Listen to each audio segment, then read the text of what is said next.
Пирамида каналында акцент берүүсү, анын алып баруучусу мен Амантур Шерғазиев. Саламатсыздарбы?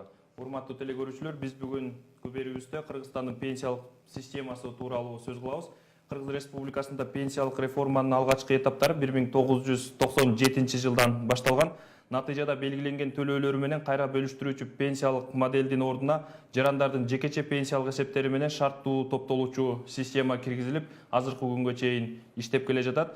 Урматтуу телекөрүүчүлөр, биз бүгүн ушул теманын алкагында сөз кылуу үчүн студиябызга конок чакырганбыз. Анда мен конок менен тааныштыра кетсем, Кыргыз Республикасы социалдык фондунун маалымат кызматынын жетекчиси Жеңишбек мырза. Муканбетов Жеңишбек мырза. Саламатсызбы? Студиябызга кош келипсиз. Урматтуу көрөрмандар, сиздер кызыккан суроолоруңуздарга 59 20 55 номерлерине байланышка чыгып жооп алсаңыздар болот. Бишкек шаарынын коду 0312. Анда эмесе биз маегибизди баштай берсек, урматтуу Жеңишбек мырза, айтып өтсөңүз, ушу Кыргызстандын пенсиялык системасынын өзгөчөлүгү эмне, артыкчылыгы эмне, башка өлкөлөрдүн пенсиялык системасынан айырмалап турган өзгөчөлүктөрүнө токтолсоңуз. Биринчиден өзүңүз айтып кеттиңиз, 97-жылы жаңы принциптер кирип өзгөрүү болду деп. Буга чейинки баягы Союздун убагынан калган системаны түпкүрүнөн болбосо дагы кандайдыр бир элементтерди киргизип өзгөрткөнгө аракет жасалган. 1-октябрь 97 жылдан баштап Кыргыз Республикасынын мамлекеттик пенсиялык социалдык камсыздандыруу жөнүндө мыйзамы күчүнө кирген. Бул жерде мисалы үчүн айта кетсек, Союздун убагында жанагы талап кылынган стажы бар адамдарга 55%дан 60%га чейин алгачкы пайыз эсептелип, орточо айлыгынан пайыз алынып, андан сырткары мисалы үчүн 25 жана 20 жылдан ашыгыраак иштеген ар бир жыл үчүн 1%дан кошулуп көбөйүп отурганда, мисалы үчүн эгер эркек киши 35 жыл иштесе, анда 55-ке 10% ашыгыраак иштеген кошулуп 65% айлыгынан алып келген. Бул принциптен четтетилип, 1-октябрдан баштап 97 жылы ушул камсыздандыруу принциптери кирип, пенсия 3 бөлүктөн туруп калган. Бул биринчиси мамлекет тарабынан кепилденген базалык бөлүгү, жанагы талап кылынган стажы бар адамдарга мамлекет кепилдик берет. Азыркы күндө бул өлчөмү 1780 сом. Ал эми андан кийинки биринчи камсыздандыруу бөлүгү бул ошол биринчи жана айтып кетпедиңизби, жеке эсеп киргизилген деп. Жеке эсеп мыйзам кечирээк күчүнө киргени менен, бирок жеке эсеп 1996 жылдын 1-январынан баштап киргизилген да. Баягы эл арасында ОМС деп көп жыл айтылып жүрдү да, обязательный социальный камсыздандыруу көбөлүгү деп. Анан азыркы учурда бул мамлекеттик каттоо кызматына өткөрүлүп берилди. Төрөлгөн күндөн баштап каттоо алынат ар бир жаран, өмүр бою анын номери сакталат.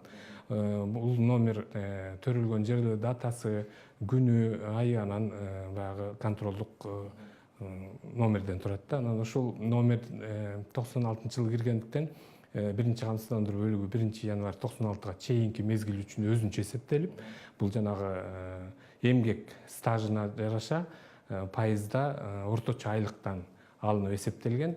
Ал эми 96-жылдан кийин 1-январынан баштап камсыздандыруу принциптери кирип, ар бир жаран баягы эмгек стажына жараша эмес, андан сырткары камсыздандыруу төгүмдөрүн төккөн өлчөмүнө жараша болуп калган. Баягы канча көп жыл иштесе дагы аз айлык алып калса, анда аз айлыктан аз камсыздандыруу төгүмдөрү кармалып, пенсиянын өлчөмүнө азыраак чегери болуп калып аткан. Ошондуктан азыркы күндө ушул 2-камсыздандыруу бөлүгүнүн көлөмү басымдуураак болуп баратат жыл өткөн сайын. Ал эми 1-камсыздандыруу бөлүгү бара-бара азайып отуруп, 1978-1979 жылдары төрөлгөн биздин жарандарыбыз үчүн камсыздандыруу биринчи бөлүгү жокко эсебилип чыгып калат да. Бул эми бир канча жылдан кийин болуп калат. Азыркы күндө 16-17 жыл менен 1-камсыздандыруу бөлүгү эсептелип келип атат. Андан кийинкиси жекесинде топтогон суммадан 12 айга бөлүп, анан жанагы орточо жашоо узактыгын эске алган актуардык коэффициентке көбөйтүү жолу менен чыгарылып берилди. Азыр менден бир суроо. Азыркы учурда ушу пенсия жашын жогорулатуу боюнча мыйзам долбоору менимче демилгеленип жатат болуш керек. Канча жашка узартылып жатат ушу пенсия жаш курагы, пенсия курагы? Бул боюнча коомдо ушундай бир толку болгон, бирок азыркы күндө социалдык фонддун жалпы эле мамлекеттин пенсиялык жаш курагын көбөйтүүгө эч кандай мындай реформага бара турган азыркыдай эч нерсе чечим жок. Азыркы учурда канча пенсия курагы? Пенсия жаш курагы азыркы күндө 63 жаш эркектер үчүн, жалпы негизде, ал эми аялдар үчүн 58 жаш. Ошол эле учурда жана айтып аткан базалык бөлүктү толук алыш үчүн 25 жыл эркектерге, 20 жыл аялдарга талап кылынат. Бул баягы жалпы көрсөткүчтөр. Андан сырткары жеңилдетилген шартта белгилене турган пенсиялар бар. Бул жана бийик тоолуу шартында жашагандар, зыяндуу өндүрүштө иштегендер бар, алыска барууга кыйын зоналарда иштегендер, көп балалуу апаларыбыз, бала кезинен майып апаларыбыз, ушулардын баардыгы эртерээк чыкканга мүмкүнчүлүк берилет. Анан бул ушул категориядагылардын басымдуу бөлүгүнүкү пенсиясы 63-58 жашка чыкканга чейин республикалык бюджеттин эсебинен каржыланат. Анткени бул эми жеңилдикти мамлекет тарабынан берилип аткандан кийин ошол республикалык бюджеттин эсебинен төлөнүп берилет. Мамлекеттен пенсия алгандардын канча пайызы жанагы жеңилдетилген тартипте пенсия алат? Мисалы үчүн жанагы зыяндуу аймакта жашаган, бийик тоолуу аймактарда жашаган Бул жерде азыр цифра менен айтыш кыйыныраак, бирок баягы категорияга бөлүп келсек, пенсиянын 3 түрү бар эмеспи? Бул жаш курагы боюнча пенсия, андан сырткары майыптык боюнча пенсия, анан баккан адамдан ажырагандыгы боюнча пенсия. Ушул басымдуу бөлүгүн бул карылык пенсия болуп эсептелет. Андан кийин майыптыгы, анан багар көрөрүнөн ажырагандыгы боюнча пенсия, баласына, үй бүлө мүчөлөрүнө төлөнүп берилет. Анан эми азыр мен цифраны толугу менен мындай айтып бере албайм, бирок жанагы категориянын ичинен деле жеңилдик шартта чыккандардын саны өсүүдө. Анткени булар жана үлүш жери барлардын баардыгы эле бийик тоолуу шартта жашаса, иштесе, алар 55 жаштан эркектер, аялдар 50 жаштан, ал эми 3 баласы андан жогору балдары бар аялдар 45 жаштан чыкканга мүмкүнчүлүк берилет. Ошондуктан биздин апаларыбыз бар, мына Баатыр эне деп жетини төрөгөндөн алып жүрүшөт. Азыр эне даңкы деген медалдар бар да. Ушу көптү төрөгөндөргө кандай жеңилдиктер каралган жана канча жаш эрте чыгышат да булар? Бул жерде көп балалуу энелер деп бизде 5 баладан жогору эсептелет. Эгер ошол апаларыбыз аларды 8 жашка чейин өстүрүп чоңойткон болсо, баягы 5-чи баласын, анда 53 жаштан пенсияга чыкканга укук алат. Башкача айтканда 5 жаш эртерээк пенсияга чыгат. Ошол эле учурда майып балдары бар апаларыбыз да 53 жаштан чыга алат. Бирок бул жерде бир айырмасы бар. Көп балалуу энелердин талап кылынган стажы толук базалык бөлүгү үчүн 15 жыл, ал эми жана апаларыбыздын, майып балдары бар апаларыбыздын стажы 20 жылда болгон айырмасы ошо. Анан азыркы күндө мына эмгек жана социалдык өнүктүрүү министрлиги тарабынан демилгеленип, жанагы баланы баккандардын ассистенттери тууралуу мыйзам күчүнө кирбедиби? Азыр эми аларга дагы мүмкүнчүлүк берилип атат. Анткени алар бала кезинен майып баласын караган учурда иштегенге, эмгектенгенге мүмкүнчүлүгү жок. Ошондуктан аларга дагы мамлекет тарабынан ушундай жеңилдик берилип, акча төлөнүп, ал стаж катары кийин эсептеле турган болуп атат. Бул дагы алар үчүн көрүлгөн камкордук болуш керек. Анан жана 20 жылды ошондой шартта таап алса болот, дагы кийин эртерээк пенсияга чыкса болот. Дагы айта кетсек, ошол эле апаларыбыз эгер стажы, мисалы үчүн айтып атпаймынбы, жалпы негизде 5 баласы менен 15 жыл менен 53төн чыкса, мөөнөтүнөн мурда чыкканга да мүмкүнчүлүк берилет. Эгер талап кылынган 15 жылдан дагы 10 жыл ашыгыраак камсыздандыруу стажы болсо, анда 50 жаштан чыкса болот, 3 жыл эрте. Ошондо 8 жыл эрте чыкканга мүмкүнчүлүк берилип атат көп балалуу энеге. Берки майып балдары бар апаларыбызга дагы 8 жыл эрте чыкканга алардыкы 30 жыл стаж талап кылынат. Ушундай шарттар бар. Анан бул апаларыбызга мындан сырткары пенсия жаш курагына келгенден кийин мамлекет тарабынан каралган үстөк төлөмдөр бар. Бул Баатыр энелер үчүн да каралган. көпчүлүгү ушул жана эне даңкы деген медаль менен алмаштырып алып атышат. Дагы ушу айтып коет элем учурдан пайдаланып. Баатыр эне деген наамды бул Кыргыз Республикасынын президентинин алдындагы сыйлык тапшыруу комиссиясынын чечими менен президенттин жарлыгы менен берилет. Ошондуктан тийиштүү документтерди алып, эгер 7 баладан жогору чоңойтуп, бирок кандайдыр бир себептер менен ушул күнгө чейин наам албай калгандар болсо, ошол иш-чаралар жүргүзүп, анан наам алгандан кийин социалдык фонд ошол жарлыктын негизинде үстөк төлөм кошуп берет. Үстөк төлөмдүн өлчөмү 1000% өлчөмүндө эсептик көрсөткүчтүн, башкача айтканда 1000 сом өлчөмүндө төлөнөт. Ал эми жашаган жеринде эгер айлыктарга, социалдык төлөмдөргө райондук коэффициенттер белгиленген болсо, анда ошол райондук коэффициенттин эсеби менен төлөнөт. Мисалы үчүн Бишкек шаарында 1000 сом алса, Нарын шаарында жашап аткан апабыз райондук коэффициенттин эсеби менен 1,5 сом алат да. Ушу ортодо ушу баатыр энелерге каралган жеңилдикке байланыштуу жанагы айрым апаларыбыз неберелерин каттатып алып ортодо бир ушундай болуп кетти эле да. Азыр ушул жагы кантип атат? Ошол апалар азыркыга чейин алып атабы?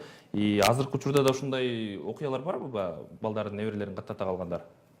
Бул эми бул жерде социалдык фонд түздөн-түз бул боюнча иш алып барбагандыктан бизде андай маалыматыбыз толугу менен жок экен, бирок ошондой учурлар бар. Эгер мыйзам чегинде баккан адамы апасы катары мыйзамдуу түрдө жаздырып алган болсо, аны биз эч эме кыла албайбыз, четке кага албайбыз. Анткени мыйзам жол берет.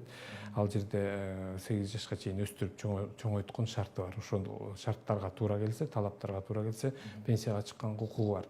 Бирок көпчүлүк учурда эми бизде 5 баладан жогорукулардын өздөрүнүн балдарынын эле саны жетиштүү болгондуктан айыл жергесиндегилердин көбү эле өзүнүн балдарынын менен чыгып атышат. Анан бир өкүнүчтүүсү ушу пенсия жаш курагына келгенге чейин камсыздандыруу төгүмдөрүнүн төгүү тууралуу көбү ойлонбойт да. Анан үлүш жеринин өлчөмдөрү, баягы төлөө турган тарифтердин чендери аз болгондуктан көпчүлүгү ушул пенсияга аз калган учурда гана ойлонуп, анан келип көп жылдык үчүн төгүп келгенде акчанын суммасы чоңураак сумма чыгып, анан убагында төкпөгөндүгү үчүн ага айып пулдар да салынат. Анан ошонун аркасы менен туура эмес түшүнбөстүктөр да болуп жүрдү. Биз көп массалык маалымат каражаттары аркылуу бул боюнча да маалымат берип келдик. Анан дагы айтып коет элем, ушу ар бир жылдыкын өз убагында төгүп турса, билинбестен ар бир үй бүлө мүчөсүнө үлүш жери бар. Бул стаж болуп эсептеле берет. Ошол эле учурда, мисалы үчүн, чет жакка чыгып кеткен дагы үй бүлө мүчөлөр бар да. Алардыкы дагы эгер акчасын убагында төгүп турган болсо, аларга дагы балдарына стаж болуп кете берет. Анан келечекте бул пенсияга толук пенсия алганга мүмкүнчүлүк берет. Анан башка маселе бул пенсиянын өлчөмү. Мен жана айтып кеттим, төккөн төгүмдөрдүн өлчөмү түздөн-түз пенсияга өлчөмүнө байланыштуу болуп калат. Ошондуктан көбүрөөк төккөнгө аракет кылышыбыз керек. Айлык акыдан биз мыйзам чегинде бизден кармап калат. Ал эми жанагындай жеке ишкерлерибиз, үлүш жери бар, дагы башка ушундай иш менен алектенгендер көпчүлүк учурда пенсия жаш курагы алыстай көрүнүп, анан төккөндөн качып, кийин гана келгенде жанагындай шарттарда төгүп калып атышат. Анан түшүнбөстүктөр болбош үчүн ошо келечекте пенсияны азыртардан ойлоно жүрсө деп эми аракеттүү иштерди жүргүзүп атабыз. Анан бул эми кандай баягы саясат болбосун, ушул биздин дагы пенсиялык саясатыбызды ушу жаштарыбыз азыртадан түшүнсө деген максатта биз 2012 жылдан бери илим жана билим министрлиги менен биргеликте буйрук чыгарып, биздин окуу борборубуз бар. Ошолор аркылуу атайын орто окуу жайларына жана жогорку окуу жайларынын бүтүрүүчү курстарына бүтүрүүчүлөрдүн арасында, мугалимдердин, педагогдордун арасында ушу окутууларды өткөзүп атабыз. Пенсиялык сабаттуулукту жогорулатуу боюнча. Бул анткени эмне үчүн бүтүрүүчү класстарды бир мезгилде мектептердин дагы акыркы 9 жана 11 класстын бүтүрүүчүлөрү арасында да окуулар жүргүздүк эле. Азыр дагы ошону уланталы деп атабыз. Анан эмне себептен? Анткени ошол бүтүрүүчүлөр келечекте өзүнүн ишин баштайт да. иш тажрыйбасын алыш үчүн жумушка киргенде өзүнүн пенсиялык укуктарын билиши керек да. Анткени көпчүлүгү учурдагы төлөнгөн айлыкка ыраазы болуп эле анан келечекте анын пенсиясы эмне болот, акча каражаттары, социалдык төгүмдөр төгүлүп атабы, көбү мындай кызыкпайт да. Анан ушундай окутууларды өткөргөндөн кийин ушу жаштардын арасында кызыгуу көп пайда болду да. Анан суроолор да көп пайда болуп атат. Ал эми мугалимдердин арасында пенсия жашы кураган аз калгандарга өтө кызык болуп атат, суранып атышат. Кээ бир окуу жайлары кайра келип окуп бергиле. Бул эми көпчүлүгү маани бербегендиктен го, же болбосо биз дайыма ушу массалык маалымат каражаттары аркылуу чыгып маалымат бергенге аракет кылып атабыз. Ошентсе дагы кызыгып ар бир адам жана жеке эсебиндеги көчүрмөдү алып, ошондон окуп карап көрсө болот да, канча акча каражаты бар экени, ошол ишкана мекеме төлөп атабы ал үчүн. Анткени бул жерде жанагы мыйзам бар, социалдык камсыздандыруунун тарифтери жөнүндө мыйзам. Ошол мыйзамдын шарттарына ылайык ар бир категориядагылардын төлөй турган өлчөмдөрү ар башка. Анан ошого жараша төлөнүп атканын жеке эсебинен көчүрмө алуу менен гана билсе болот. Анан биз бир 2 жылдан бери электрондук түрдө ушул маалыматты бергенге мүмкүнчүлүк түзүп берип атабыз. Бул үчүн биздин расмий сайтыбызга кирип караса болот. Бирок бир ирет барып өзүнүн электрондук дарегин кагаз жүзүндө, арыз жүзүндө бизге жазып, жакынкы арадагы социалдык фонддун аймактык башкармалыктарына барып таштап койсо болот. Анан келечекте кийинки айда мисалы үчүн же болбосо ошол таштагандан кийин биз аны өзүнүн электрондук дарегине ошол адамдын жеке эсебинен сурам келип түшсө, мисалы үчүн сайт аркылуу сиз барып жеке эсебимен көчүрмө алгым келет деген кайрылуу жасасаңыз, 3 күнүн ичинде сизге кайра канча жыл төлөп келатасыз, толугу менен маалымат барбы жокпу, стажыңыз толукпу, ошонун баарын көрө алсаңыз. Демек ар бир жаран кайрылып социалдык фонддо канча акчасы топтолгонун биле алат.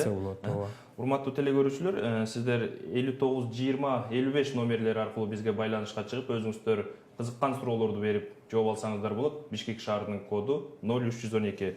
Жеңишбек мырза, мендеги маалыматтар боюнча ушу акыркы учурларда ушу пенсияга документ топтоодо жеңилдиктер каралууда деген маалымат айтылып атат да. Ушу кандай жеңилдиктер, мурдакы кайсыл талаптар, шарттар алынып салынды?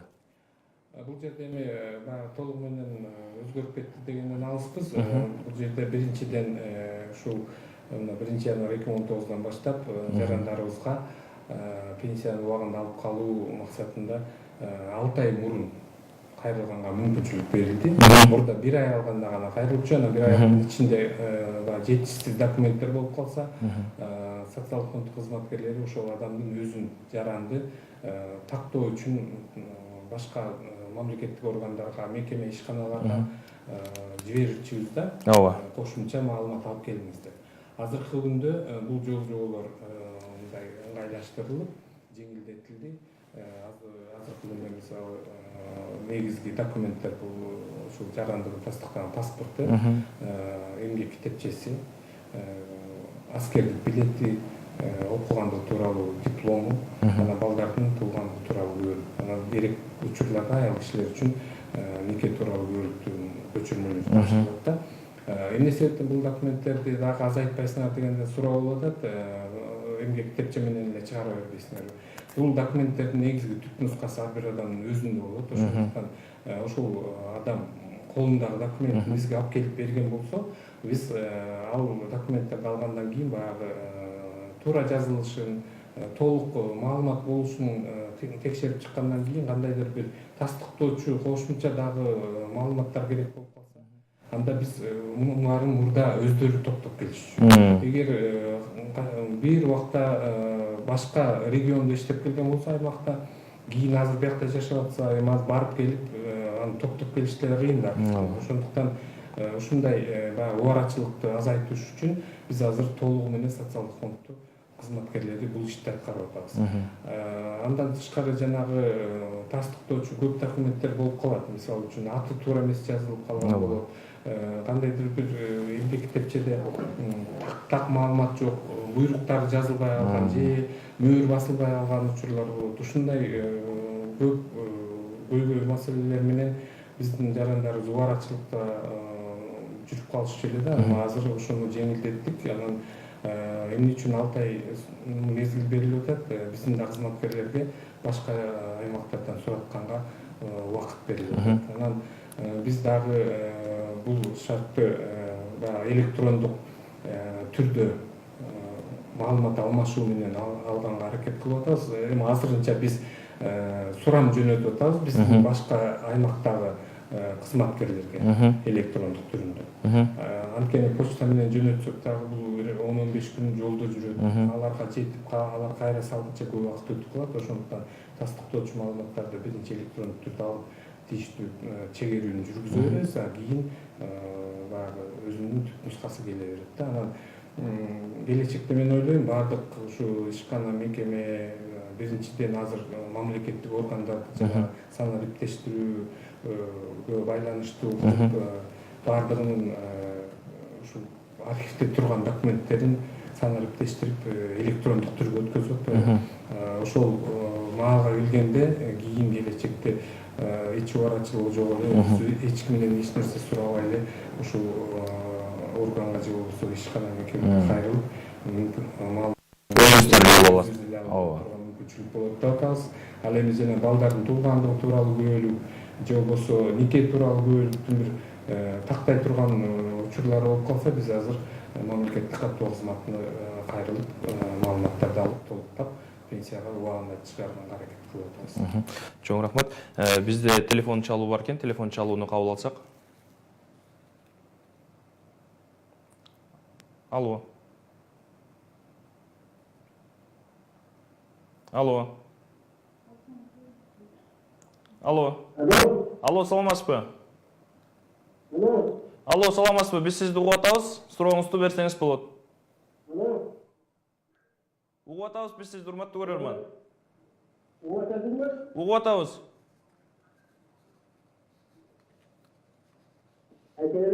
Айта бериңиз.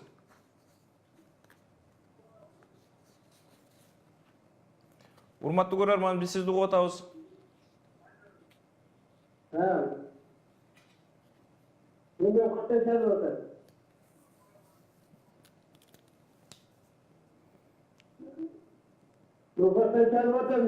Угуп атабыз, сурооңузду берсеңиз болот.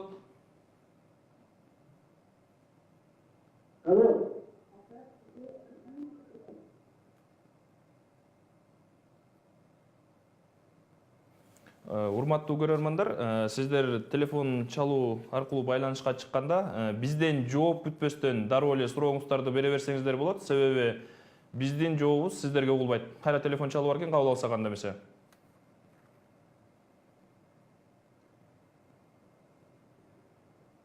Алло. Саламатсызбы? Саламатсызбы, биз сизди угуп атабыз, сурооңузду берсеңиз болот. Алло, саламатсызбы? Угуп атабыз биз сизди. Угулуп атабыз? Угулуп атат. Эгер угулуп атпайды, катырабызбы? Угуп атабыз, суроону берейин анда. Угуп атабыз. Мен 90-жылга чейин иштеген, 13 жыл стажым бар, 3 балам бар. Быйыл 58-ге толдумда, анан пенсия чыга турган маалым болуп калды. 90-дон кийинки стаж жок. Эми коммерциялык иштебей кылган менен жака стажга кошулбай калды. Мен канча сомго пенсияга чыгам? Чоң рахмат. Сурооңузду жөнөт. Чоң рахмат. Рахмат. Биринчиден мен жана айтып кеттим. Чындыгында эле 58 жаш бул жалпы жаш курак деп, анан көп учурда мына 3 балам бар дейт. Стажы бар экен, талап кылынган 20 жылга жетпегендиктен пенсиянын базалык бөлүгү 20 жылдын ичинен 13 жылга теңдемелүү эсептелет. Ошондо өзүңүздөр эсептесеңиз болот. 13 жылыңыз үчүн биринчи камсыздандыруу бөлүгү да эсептелет. Жанагы пайызда 13% алынат орточо айлыгыңыздан. Эгер орточо айлыгыңыз жок болуп калган учурда, мына азыр топтогондо айлык акы тууралуу маалыматты да табыш кыйын болуп калып атат. Анткени соода тармагында баягы тамактануу тармагында союздун абагында иштегендердин көпчүлүгүнүн архивдик документтери айлык акы тууралуу архивтерге өткөрүлбөй жок болуп кеткен да. Анткени ошол ишканаларды менчиктештирүү болуп магазиндерди, дүкөндөрдү өздөрүнө чыгарып, кафелерди өздөрүнө чыгарып алгандыктан ушул маалыматтар көпчүлүк учурда жок да.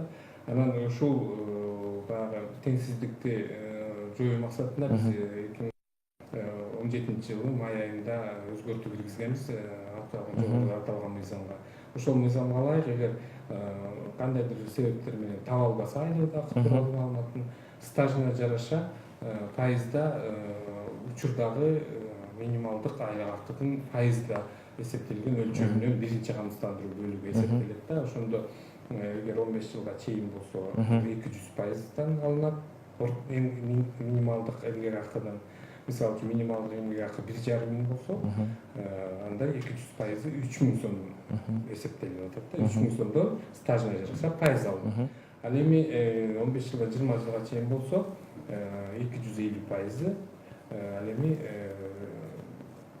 20 жылдан жогору болсо 300% минималдык айлык акыдан пайыз алынат стажына жараша. Анан стажыңыз эми 13 жыл экен, толук эмес пенсияга чыгып каласыз, бирок бул дагы пенсиясыз калбайт деген сөз. Анткени базалык бөлүп пропорционалдуу түрдө эсептелсе дагы биринчи камсыздандыруу менен кошулуп, андан сырткары жанагы пенсиясынын өлчөмүнө жараша электр энергиясынын тарифтерин жогорулганга байланыштуу компенсациялык төлөм каралган, ал дагы сизге кошулуп берилет. Ошондо пенсияңыздын өлчөмү толук мындай бир цифраны айтыш кыйын, өзүңүз деле эсептеп көрсөңүз болот. 1780 сом бул базалык төлөм. Эгер 13 жыл үчүн кандайдыр бир 200-300 сом чыкса, тиги 1780 сомуңуздун 13 жылдагы өлчөмү 1400 тегереги болуп калса, анан компенсациялык төлөмдөрдү кошсо бир 2000 тегереге барып калат да. Анан көпчүлүк учурда ушул эмнеге жашоо Биздер кечиресиз, бизде дагы бир телефон чалып бар экен, телефон чалууну кабыл алып алсак. Мен аты жөнүм Алиева Рита, Нарын областы ортодо сайтынан чалып жатам. 45 жаштан чыгабызбы биз. Анан силерге ошо дагы сайтта иштейм да, 5 жыл эле стажым болду. Канча жыл менен чыгам, анан бир жок болсо чыкпайт деп угуп атам да. Ошо жери болуш керекпи же? Стажыңыз канча жыл? Болгону 5 жылбы?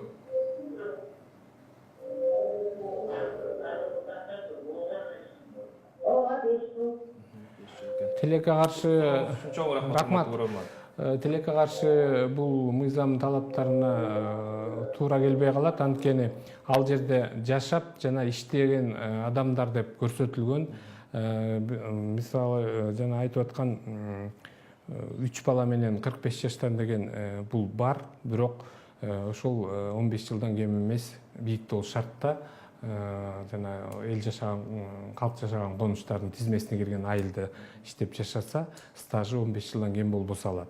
Анан эмне үчүн үлүш жери жоктор албайт деп атат? Анткени үлүш жери дагы бул камсыздандыруу төгүмдөрүн төккөн учуру иш катары эсептелет. Анткени алар ошол жерди иштетип пайда көрүп атат деген эме менен, түшүнүк менен. Анан сиздерде үлүш жериңиз жок, бирок 5 эле жыл стажыңыз болсо тилекке каршы чыга албай калат экенсиз. Ошондуктан дагы бир шарттарын караштырып көрүңүздөр. Мүмкүн мурда иштеген убактарыңыз бар, ошолорду архив аркылуу баягы кайра тастыктаганга аракет кылыңыздар. Дагы уштуруп, мына ушу Союз убагында, андан кийинки 4-5 жыл аралыгында баягы санчы болуп, койчу, чабан болуп иштегендер бар да. Азыр ошолордун пенсия курагы келип калды да, көбүнүкү. Ушуларда архивдик материалдар жок болуп калып, же болбосо пенсиялар аз чыгып калып атат да. Мунун себеби эмнеде? Себеби мен жогоруда айтып кеттим. Эгер эмгек китепчеси сакталган болсо, биз эмгек китепчесинин негизинде толугу менен камсыздандыруу стажын эсептей беребиз. эгер эч бир документин тастыктай турган документтер жок, архивге өтпөй калса, тилекке каршы биз социалдык фонд мыйзамга ылайык эч документ кабыл ала албай калып атабыз. Ошондуктан эгер башка учур үчүн дагы стажы болуп, анан жана колхоз совхоздордо иштеген убагын тастыктай албаса, жетпеген жылдарын күбөлөрдүн көрсөтмөсү менен алса болот мыйзамдачы.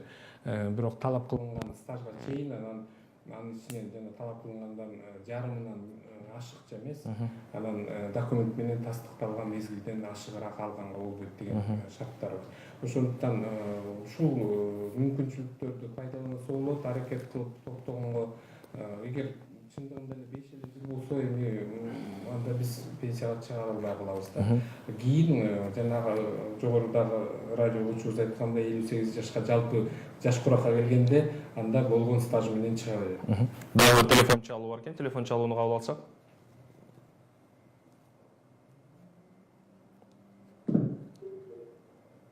Алло, саламатсызбы, урматтуу көрөрман, биз сизди угуп атабыз. Алло. Угуп атабыз, сурооңузду бере бериңиз. Саламатсыз, мен Ошолдудан.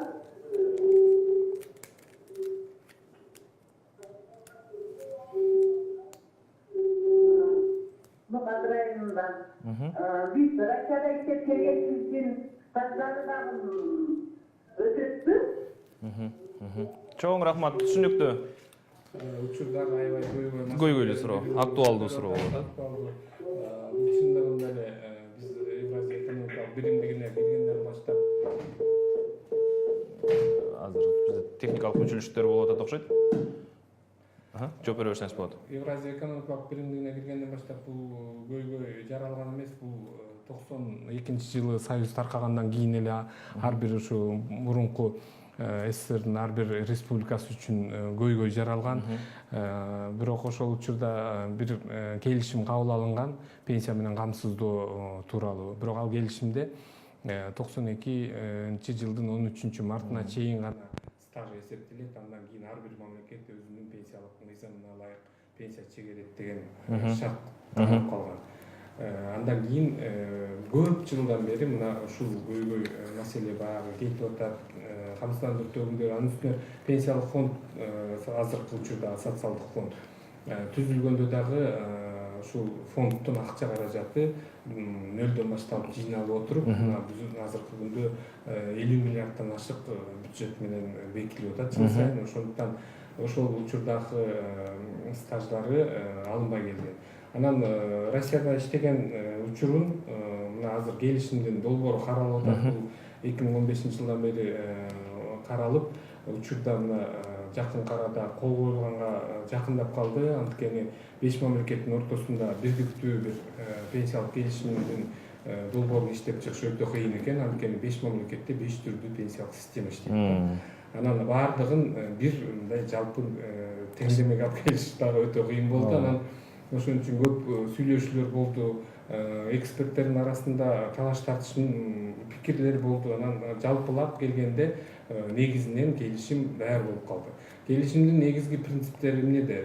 Бул ушул 5 мамлекеттин ортосунда ар бир жарандын пенсиялык укуктары тең болушу каралып атат. Анан мындан тышкары пенсия ушул келишим кол коюлгандан кийинки учурда топтогон акча каражаты кийин пенсия түрүндө кайтып келгенде аркасынан пенсия түрүндө бизде укугу болгон учурда пенсия түрүндө ал жактан келе турган болуп атат да. Бул экспорт пенсия деп коет. Ошол жактан келе турган пенсиясына биздеги пенсиясы кошулуп жалпы пенсиясын түзүп калат. Ошондуктан бул жакшы шарт деп ойлойм. Бул эми Европа өлкөлөрүнүн кээ бирөөнүн ортосунда мурдатан бери эле бар экен. Ошолордун тажрыйбаларын карап көрүп, анан азыркы күндө ушундай бир жакшы шарт алып келели деп атабыз. Тилекке каршы буга чейинки учур үчүн экспорт болбойт, бирок бул келишимде дагы жакшы бир эмеси каралып атат. Эгер буга чейин Россия Федерациясында, Казакстан, Армения же Белоруссияда иштеген убагы болсо, ал жакта расмий түрдө айлыгынан пенсиялык фонддоруна кармалган болсо, анда биз жалпы жанагы укук бере турган стажды эсептеп атпайбызбы? Базалык бөлүк үчүн 25 жыл, 20 жыл керек болот деген. ошол пенсияга болгон укугун аныкташ үчүн биз баардыгын кошумча кылып баардыгын толуктап алып атабыз да. Мисалы үчүн Россиядагы стажын, Союздун убагындагы стажын, Кыргызстандагы үлүш жери үчүн стажын кошуп келип, жалпы стажын карап көрүп атабыз. Мүмкүнчүлүк болсо ошонун баардыгын кошуп анан бирок экспорту келишим түзүлгөндөн кийинки учур үчүн гана болот да. Анткени биз эми өтүп кеткен мезгил үчүн жана сен башында айтып кеттиң, шарттуу түрдө баягы кайра бөлүштүрүү системасы дагы эле иштеп атат. Ошондуктан учурдагы муун мурунку муунду пенсия менен камсыздап атабыз да. Биздики шарттуу түрдө эсебибизде жазуу калып атат, бирок акча каражаты учурдагы пенсияга төлөнүп кетип атат. Ушул эле теманы улай, ушундай эле келишим менимче Турция менен да түзүлүп аткан да. Азыркы учурда кайсы баскычта биздин парламент бекитип берди эле? Дагы канча мөөнөттөн кийин? Азыркы учурда эми биз Турция тарапты күтүп атабыз, анткени алардын дагы парламенти караганга ратификациялаш керек экен. Алар качан ратификация болгондон кийин гана анан эки тараптуу иштеп баштайбыз. Кайрылуучулар болуп атат, анткени биздин көптөгөн жарандарыбыз Турцияда эмгектенишет экен. Турциянын жарандарында биздин эмгектенгендер бар экен. Анан пенсия жаш курагы келгендер, аз калгандар баягы сурап келип атышат. Демек кызыгуу бар экен, бекеринен бул келишим кабыл алынбаптыр деген ойдобуз. Анан жакын арада айтып аткан жанагы келишимге кол коюлуп калса дагы биз жакшы шарт түзүп беребиз деп ойлойбуз. Мындан тышкары мына дагы бир жакшы маалыматыбыз бул Корея Республикасы менен Түштүк Корея Республикасында иштеп келгендердин акча каражаттарын которуп берүү боюнча ошол Кореянын пенсиялык кызматы кайрылган, топтомо пенсиялык кызматы бар да. Анан алардыкы 9% кармайт экен дагы, кийин кетип калса аркасынан ошол акча каражатын иштеткендиги үчүн үстүндөгү үстүк пайыз менен которуп берет экен. Бизге ушундай сунуш менен келди эле. Биз азыркы күндө бир 20дан ашык адамдын арызын алып, ар бирөөнө бир 2000–3000 доллардын тегерегиндеги акча каражаттарын, бирок бул жерде социалдык фондко түшпөйт, анткени алар түздөн түз банктан счет ачтырып, ошол жарандын жеке эсебине түшүрүп атат. Анан көпчүлүгү анан бул ошол учуру 5 жылдын ичинде кайрылса, алар толугу менен кайтарып берип атышат. Анан кайрылгандардын саны күндөн күнгө өсүп атат. Көбү билбей аткандар да бар болуш керек. Биз айтып түшүндүрмө иштерин жүргүзүп атабыз. Бул башкачараак компонент экен, бул топтомо фонд. Ал эми жанагы келишим бул пропорционалдык принцип менен ишке аша турган келишим. Биздеги пенсия социалдык төлөм менен ошо Турциядагы социалдык төлөмдүн ортосундагы айырма менимче аябай эле чоң болуш керек. Аларда социалдык төлөм жогору болуш керек да. Ошо Турцияда эмгектенгендердин пенсиясы Кыргызстанга келгенде көбүрөөк чыгып калышы мүмкүнбү же кандай болот? Бул жерде ар бир мамлекеттин өзүнүн пенсиялык саясаты, пенсиялык мыйзамдарына ылайык чегерилет. Эгер Турциядагы тапкан акчасы ошол Турциянын мыйзамына ылайык көбүрөөк болсо, ал ошол бойдон пенсия түрүндө бизге которула турган болуп атат. Ал эми биздеги пенсиясынын үстүнө тиги акчасы кошулат дагы, жалпы пенсиясынын түзүмүн түзүп калат да. Ушу Турция, Россия, Кореядан башка да өлкөлөр барбы? Азыркы учурда сүйлөшүүлөр жүрүп жаткан. Сүйлөшүүлөр азыр Азербайжан менен жүрүп атат. Берки 5 мамлекеттен сырткары дагы биз келечекте Италия менен дагы келишим түзсөкпү деген оюбуз бар. Анткени биздин кайсы мамлекетте жарандарыбыз көбүрөөк ошол эмгек миграциясында жүргөн болсо, ошол мамлекет менен сүйлөшүүлөрдү жүргүзгөнгө аракет кылып атабыз. Биздин жарандар көп учурда бир биздеги пенсиялык системаны түшүнбөйт да. Жанагы мамлекеттик милдеттүү тилектештик пенсия, милдеттүү топтолуучу компонент, анан ыктыярдуу жеке топтолуучу система деген мындай кененирээк түшүндүрүп берсеңиз, көп учурда биздин жарандар ушуну түшүнө бербейт да. Биринчи компонентти айтып кеттик, бул милдеттүү болгондуктан бул жерде мамлекеттин да катышуусу болуп атат. Анткени жана кепилденген базалык бөлүгүн төлөп берип атабыз, компенсациялык төлөмдөр, үстүк төлөмдөр. Ал эми ортодо айтып кеткениңиз, бул топтомо компонент 2010-жылы биз 2%дан баштап киргизгенбиз. Азыркы күнгө чейин иштеп атат. Жылдан жылга бул фонддун акча каражаты көбөйүп атат. Анан бул жылдан баштап ушул жанагы башкаруучу компанияларга берип, ошол топтолгон акча каражаты бул нак акча да. 2%.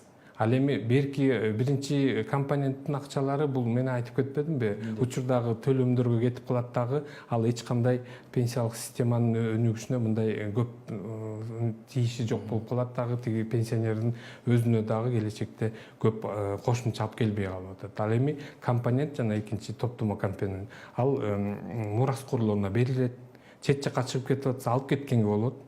2%. Ооба. Ушул айырмасы ушунда да, пенсиялык акча каражаты чет жакка чыкканда биз аны которуп бербейбиз. Биякта жок болгондуктан. Ал эми бул нак акча иштеп жанагындай мамлекеттик баалуу кагаздарга, банктын депозиттерине салынып атат.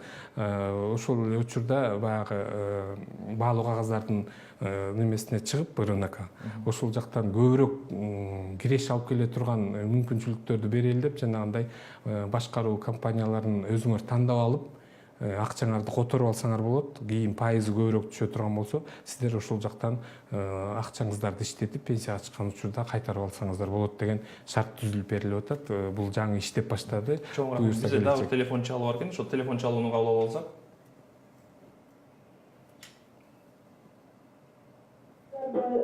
Менин атым Саматтагы менин атым Гүлгүл, Ноокат районунан чыгабыз. Мен суроом, мен чоңатам 31 жыл милицияда кызмат кылып, анан 150 рубль менен пенсия чыккан экен. Азыркы учурда милиция кызматкерлери 20 жыл иштеп, 20 менен пенсияга чыгышат экен. Ошону кантип мындай түзөсө болобу? Чоң рахмат, урматтуу көрөрман, сурооңуз түшүнүктүү. Түшүнүктүү. Тилекке каршы бул социалдык фонддун кароосуна кирбейт, анткени күч структурасындагы бардык органдардын пенсиялары аскер кызматындагыларды пенсия менен камсыздоо жөнүндө мыйзамга ылайык мамлекет тарабынан толугу менен каржылана турган пенсиялар болуп эсептелет. Ал жерде жанагы шарттары да башка. Мына 20 жыл ошол кызматта мөөнөт өтөгөн болсо пенсияга эрте чыга берет. Муну дагы билесиздер, коомчулукта көбөйтүш керек, жаш курагын жогорулатыш керек деген сунуштар болуп атат. Ошондуктан бул маселени мен толугу менен айта албайм. Бул республикалык бюджетке түздөн түз байланыштуу. Ошондуктан каржы министрлиги тарабынан кандайдыр бир мүмкүнчүлүктөр болуп калган болсо, анда мамлекет тарабынан, өкмөт тарабынан каралат деп ойлойм. Ал эми дагы жана айтып аткан өз ыктыяры менен үчүнчү бөлүгү.